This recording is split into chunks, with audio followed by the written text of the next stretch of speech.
Hey everyone, and welcome to the Morning Chalk Ups YouTube channel. I'm your host, Lauren Khalil, and today I have the pleasure of finally sitting down with CrossFit's CEO, Don Faul. It's so great to see you. About 6 months into the role or so at this point. That's right. Well, yeah, thanks for having me. I'm sorry it took us so long, but I'm psyched to join you today. And yeah, I'm coming up on 6 months now. Time flies. Wow, can you believe that it's almost been half a year? Like, what has the job been like so far? Is that everything that you anticipated it to be? Oh, and then some. Yeah, it's been amazing. I mean, the job started as a blur for me. My first week was at the games, which felt like it went by in the blink of an eye, and felt like it was a full year on the job. Yeah, and the last 6 months have been fantastic. I've gotten a chance to meet so many folks in the community. I've gotten a chance to travel a bunch. I spent a ton of time, obviously, with our team, and it's been incredible. I was obviously really fired up to have the opportunity to step into the job, and I'm even more excited now. So what was that like when you stepped into the job? Was it something that you applied for? Did somebody encourage you to call? What were those conversations like? Yeah, so I had I've been in the CrossFit community for coming up on 9 years now. So I've been doing CrossFit. As I think is the case with a lot of folks in our community, I'm very vocal about how much I love it. And I had a good friend of mine who knew how much I love CrossFit, who had heard that CrossFit was looking for someone in the role, and so he reached out and said, "Hey, Mm. CrossFit's looking for a CEO. Are you interested?" And I said, "Gosh, of course. Like that's the dream opportunity." He introduced me to the recruiter that the board had been working with, and that was the start of things. When you finally like got the role and got into the office, what was the feedback from everyone? Because I'm sure with all of like the leadership changes we've seen over the past couple of Mhm. years that there were a couple people that maybe didn't vocalize it, but maybe they were hesitant. How did you like get into the rooms where you felt like you could really move the needle in the right direction and get buy-in from just the people that you work next to every day? Yeah, really early as I started, one thing that was really crystal clear in my early conversations from folks on our team, but also folks within the community, and I knew this coming in, but really reinforcement of just how much change the team and community had gone through over the last few years. Lots of ups and downs. Obviously, COVID had a huge impact on the world, but Mhm. particularly on the CrossFit community. Our team at HQ had been through a lot of changes, a lot of leadership changes. So I think first and foremost, what the team was really looking for was, and the community was consistency and clarity. And hey, where are we going? And candidly, I think from everyone, a little bit of like, hey, here's a new person in the role, a little bit of wait and see. We've been through a lot of change. What is this chapter going to look like? And for me coming in, I had my individual experience as a member of the community, but I recognized there was so much that I had to learn. And so candidly, that most of my time over the last 4 or 5 months has been just trying to get a chance to meet people, to ask a lot of questions, to learn, try to create an environment where folks felt comfortable Mhm. telling me when I was screwing things up. And there's been plenty of those circumstances, and trying to get to a point where I felt like we had kind of clarity around our opportunity, clarity around our challenges. And then, we've been working internally and then with partners as well on what the plan was moving forward, and making sure it was one that people were really excited about, inspired by, and understood how they could kind of plug in and be a part of it. Well, and I think with any new position or role, there's always going to be some kind of growing pains. But thus far, I feel like since the end of the game season, we've seen so much more transparency that we just haven't seen before when it comes to the rule book coming out earlier, getting a schedule of the season, semifinals. Seedings and placements and locations. And it seems like we're finally on this trajectory where there's transparency and communication, which I think is something that the community has been longing for so long now. But recently you did a podcast with Jason Khalipa, and honestly, I've listened to so many that you've been on, and this one was one of my favorites. The Mhm. two of you spoke about the 2030 vision and how your goal is to grow CrossFit's reach from, I think, between like 2 and 3 million to 30 million people. Mhm. How do you plan on getting some of that buy-in from, whether it's somebody who has never been exposed to CrossFit yet, or maybe it's somebody who maybe back in like 2016, 2017 did CrossFit, but then lost that buy-in and you're trying to get them back in? Yeah, yeah, absolutely.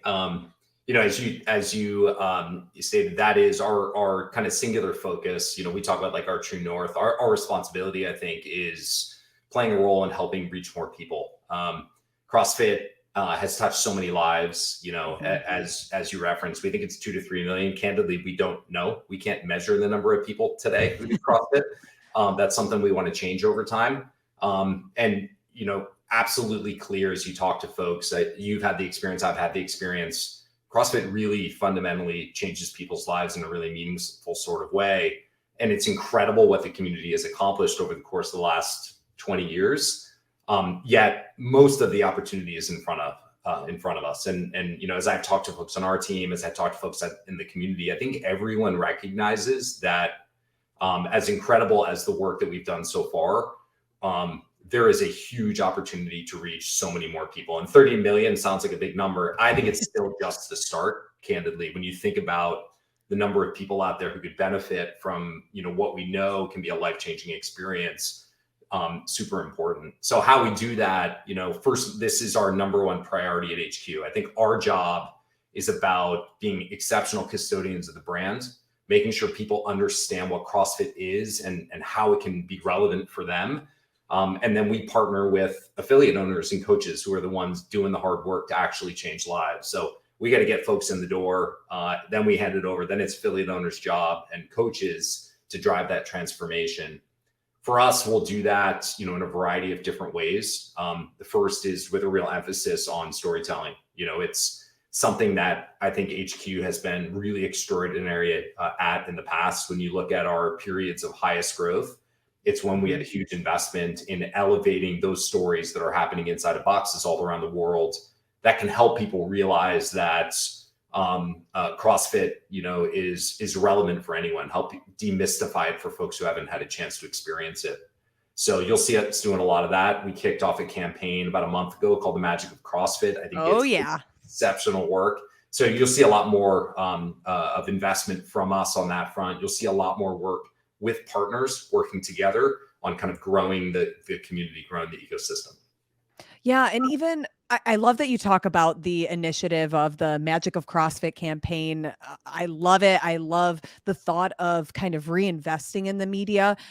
If we look back at 2018 when CrossFit was largely at its peak, but then of course the CrossFit media was cut. We had the pandemic and things were a little bit uncertain. But if we're looking at campaigns like the Magic of CrossFit or even Miles to Madison, do you see like a vision for CrossFit to like reinvest in more media, or where do you see media playing a role in this campaign to get more people doing CrossFit? Yeah, I think so we'll absolutely see more of it. I think it's an essential tool that we have, and a huge part of our responsibility. And I think we are really lucky at CrossFit in that we don't have to do traditional marketing. We don't have to come up with punchlines and slogans and Mhm. these fabricated artificial before and afters. We literally, all we have to do is elevate the stories that are happening everywhere, and so we'll do more of that. I think the thing that we will work to complement that with is a better means of understanding what's really working and what isn't. And so we'll do a ton of campaigns. Some of them will be extraordinarily successful and really resonate. Some of them will be less so. We need to make sure that we really understand quantitatively what's working well, so we can put our resources, put more emphasis behind those so we can get more leverage and more impact. This is not something, candidly, that we're good enough at yet. And so we're working really hard on that front to understand, hey, as we run these experiments, these campaigns, which ones are really moving the needle, which ones are changing perception, which ones are encouraging people to walk in the front door of that affiliate, so that we can lean into that even more heavily. With some of these campaigns, are there like goals to get them on televisions, like in a commercial fashion, or Mhm. I don't know, like a Facebook ad campaign, things like that? Yeah, so this is where we are and will experiment. I think we are somewhat channel agnostic. I think it's our job to figure out, how do we reach the people? Ultimately for us, we want to reach the people at home who have the mindset and the will. We talk about when Coach Glassman used to say, CrossFit's for anyone, but it's not for everything. I think what he was getting at in that it's about the mentality. It's not about your age. It's not about your level of fitness. Hmm. It's, are you willing to put in the work? There's a lot of people out there who are willing to put in the work, but for some reason think CrossFit's not for them. There is some sort of obstacle. Our job is to figure out how we reach them with a story that is going to move them, that's going to get them off the couch and say, gosh, maybe that perception I have is wrong. So we're going to experiment with a variety of different channels. We're going to use social. We're going to use our own channels. We're going to partner. We'll look at things like TV. I think we'll be agnostic. And again, what'll be important for us is making sure we can evaluate the efficacy of those experiments to really understand which channels are working best, again, so we can lean into those. I wonder because this is something that I've had conversations with a lot of people in the space. When we look at CrossFit as a methodology and we look at it as a sport, they're kind of two different things, but they're under one main hub, obviously Mhm. under CrossFit. Um, do you see them working parallel on separate tracks, or do you see them merging together when it comes to like that main goal of getting more people to do CrossFit? Yeah, awesome question, and something we've been spending a lot of time thinking about. Again, if I come back to for us as we look at our 2030 vision and where we're going, the true north, the thing we're working towards is changing more lives through CrossFit. Sport, the work we do there will be in service of supporting that goal. And if we can support that goal, if we can 15x, 20x the number of people who love CrossFit, who do CrossFit, that is the best thing we can do for our sport. That's the best thing we can do for elite athletes, right? And so we're really thinking about now, how do we leverage this incredible thing that we have in sport, these amazing athletes who have inspired and will inspire so many people? Yeah. How do we leverage that most effectively to reach people? How do we get in front of people? And then how do we make sure when we reach people, the stories that we share, the experience they have with CrossFit is going to motivate them again to get into the affiliate. So it's not just showing off our amazing athletes. That's part of it. We also want to make it relatable, right? So when Yeah. they experience sport and the games, they can say, that's incredible. And I totally see how that could be for someone like me. Well, and I totally feel for the challenge at hand because I feel like the new people that come into affiliates, you'll have one or two types of people. You'll have somebody who maybe was a college athlete and they're looking for that Mhm. competitive itch, but you'll also have somebody like I have a client at my gym who's 63 years old. She has no athletic background, never was in any gym, and CrossFit was her first exposure. So I think like finding how can we make it serve both parties is such an interesting challenge that I don't think many sports have been a part of before. I totally agree. It's both a challenge and an amazing opportunity. When I think about, if you look at the alternatives to what CrossFit does, not many of them have what is approaching a mainstream sport. Like, that is a massive advantage and Yeah. opportunity for us. But I think what you articulate is the trick. How do we, for every type of, whether you're a hyper competitive, love that, or someone who hasn't necessarily experienced yet, or isn't driven by the joy of competition, although I would argue, I think most folks can if they experience it the right way. Mm. I think that's our job. And it's not just HQ, actually. I think it's primarily about affiliate owners and coaches, about helping translate that experience. Are there plans to utilize, like, other resources? Like, I saw recently that street parking was promoting the open, and I thought, "Wow, what a great idea to expand the reach." Are there plans to, like, use other types of, like, fitness modalities out there, however you wanna call it, to help promote CrossFit? So what I would say is, kind of broadly, one of the things thematically that I think we're going to try to really lean into is working with other folks in our community and ecosystem to grow CrossFit. And street parking, like what Miranda and Julian have done, is a great example of that. Like, Mhm. they've created an incredible community that is a part of, so complementary to what we do at CrossFit. And so us working with them together in partnership is, I think it's a win-win, and it helps, again, further that goal of reaching more people and changing more lives. I want to make sure we do more of that. And so the conversations we're having with partners, with other folks, it's really about, hey, we all benefit from more people in this community. How can we work together to further that goal? You'll see more of that from us. I think the thing we'll have to be really conscious of and mindful of is making sure that the way we do those remain authentic. So that the way we're telling those stories, the folks we partner with are people who, and organizations that really understand and love CrossFit, that are truly a part of the community, understand the power and the methodology, so that the way we are reaching people remains authentic and core to kind of who we are.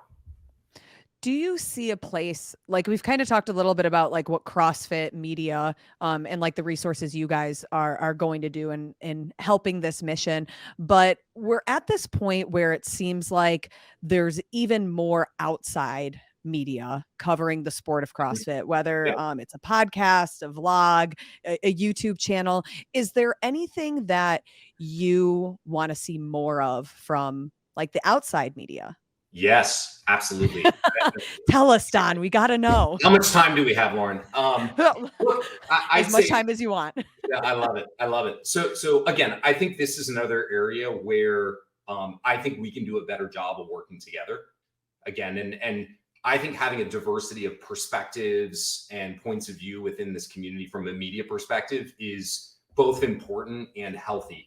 At the same time, I think again, this is an area where I think if we work together, we can reach more people. And if we reach more people, again, it's goodness for everyone. So I think us all having more of a collaborative point of view and spirit around how we do that.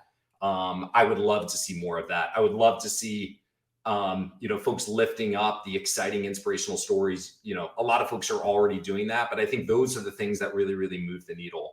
I think part of our job will be continuing to be transparent about thematically. So one of the things you'll see from us is talking a little bit about how do we think about our content and editorial strategy that supports what we're trying to achieve. And if we can be a little more transparent about that, it gives folks like you guys the opportunity to look and say, hey, maybe there's an opportunity for us to bring our point of view and complement it so that we can really amplify those messages throughout the community. So I would love to see more of that. I think we play a role in it. And I hope to see, more folks like you guys leaning into it as well. Yeah. And I mean, as somebody who's like worked in the media space, not just CrossFit, but like more like local TV stuff in my background, I think it shows that the sport is thriving when you have more people talking about it. So the thought that like more media outlets are growing and starting up, and it shows that there's conversations to be had and that people want to see this thrive, because why would anybody, waste their Saturday night at 8 p.m. to jump on a YouTube live unless they really cared about the growth of the sport? I totally agree. Love that. When we're looking at 2023, we're, on the heels of the Open starting. What is the overall vision for your first like full calendar year as the CEO of CrossFit? So for us, really our goal for 23 is taking the steps towards where we want to be in 2030. And part of what I talked about with Jason, and we shared our vision at our first affiliate summit kickoff this past weekend, and we're going to be sharing that this upcoming week with the rest of the community as well. Oh, awesome. So we're excited to get that out there. And so I'll give you a little bit. I don't want to spoil all of the surprise, but I'll give you a little Give bit. us a little teasers to munch on until then. Perfect. Yeah. So at a high level, again, it's about long-term, it's primarily about growth, and it's about creating a community and ecosystem where we can create strong alignment and working together towards that. There's a few things for us this year in service of that I really want us to emphasize on. First, it's really getting the mechanics in place internally of driving more members in the front door of affiliates. So ultimately, I would like to get to a place where we know on an ongoing basis how we are driving new membership into affiliates all around the world. And so as we've talked about, big part of that will be the emphasis on media and storytelling. Big part of it will be thinking about partnerships through a lens that is beyond just the sponsorship and dollar side, but also includes things like co-marketing and reaching more members. And then there's work that we're doing around the mechanics of measuring what works. and ultimately being able to facilitate a kind of warm handoff of a prospect to an individual affiliate and say, hey, Mm. we found someone, they're looking for something like CrossFit, affiliate owner, coach, hey, you take charge and help them with that journey. Second area is a continued investment in helping create incredibly strong, robust affiliates and coaches. Again, we know our job is to get people in the front door. Ultimately, then we want to make sure that we continue to have a thriving affiliate community ecosystem that's changing lives all around the world. We will continue to invest in tools and support to help affiliate owners. I think what you'll see is a little bit more on the business side of running an affiliate. So the coaching piece we know is essential, but if you're going to support and create a thriving community, you've got to build a strong, sustainable business as well. And we want to play a role in that. And also, I think we want to make sure that we play a role in helping connect our community to each other. Honestly, the best resource for an affiliate owner who's struggling is another affiliate owner. And we want to play a role of helping connect those dots. Some of them are happening organically, but too often when I talk to affiliate owners around the last time they've connected with other folks in the community, it's just not happening as much. And I get it, like the job is hard and it's busy and there's a lot of work to do, but you'll see us focus there. And then on the coaching side, like really making it easier for coaches to continue to refine their craft. You know, we talk about the L1 is extraordinary, but it's just the start. It's not the totality of your education. We want to make it really, really easy as a coach, as an affiliate owner who wants to develop his or her coaches to continue to invest in education. So you'll see some pretty meaningful changes to the way that we think about and structure education in service of making it easier for coaches to continue to refine their craft. As a coach at my affiliate, I love to hear that because, yeah, my L1 experience was, I mean, anybody who's done an L1 before, I don't think I've ever heard somebody say, wow, that was like a waste of a weekend. Everybody comes back and they're like, this was amazing. Everybody should go get their L1. So to hear that there's going to be some kind of continuing education resource that excites me as a coach, and I'm sure it will for other affiliates and people who maybe want to run an affiliate one day. To know that more resources is going to be out there, I think just kind of makes everybody win and just reinvigorates us. That's what we want. Love it. Well, thank you. I love to hear that. So yeah, keep an eye out for that. Yeah, I will. I'm very excited. Where can we find this once it's out? Oh, we'll let you know. Okay. You'll find me. That's right. You'll I'll find you. I us. know how to track you down. Perfect. And then because you guys recently announced that 2024, the CrossFit Games will stay in Madison. That's right. I just want to quickly kind of touch on that. I know that there were, we'll say, rumors about it being in Where did those come from? I can't remember. Birmingham. Yeah. I don't know. So I'm curious how, because originally it was said that, you know, the CrossFit Games the last year was going to be in Madison. Yeah. How did it end up that, in fact, they're going to sign one more year or maybe a couple more years? Yeah. Kind of get into whatever you can with that with us. Sure. Yeah. I guess the first thing I'd say is the city of Madison's just been like an incredible partner for us on so many levels. The games has been amazing. The community is amazing. The city's been incredible in supporting us. And so it's a great place to go back to. We're really excited about it. We're spending a lot of time now on thinking about, obviously, post-Madison, where do we go next? And as you probably know, as I am learning, there's a lot of considerations and trade-offs as we think about the optimal venue. You know, we know the games is an incredible moment for our community to come together and celebrate.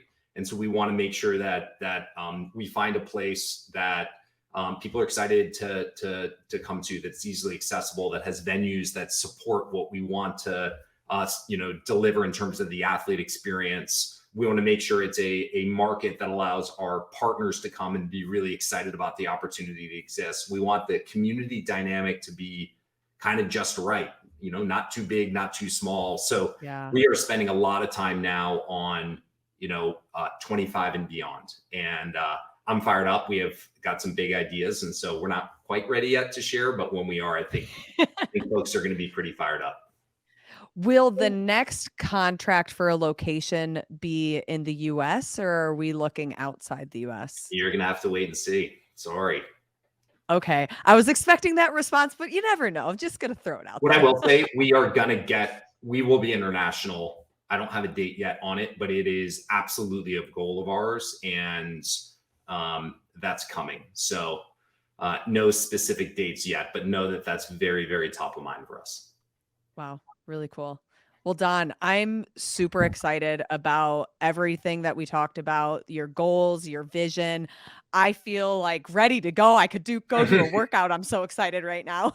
Perfect. Well, thank you so much for having me on and really appreciate it. I am incredibly excited as well.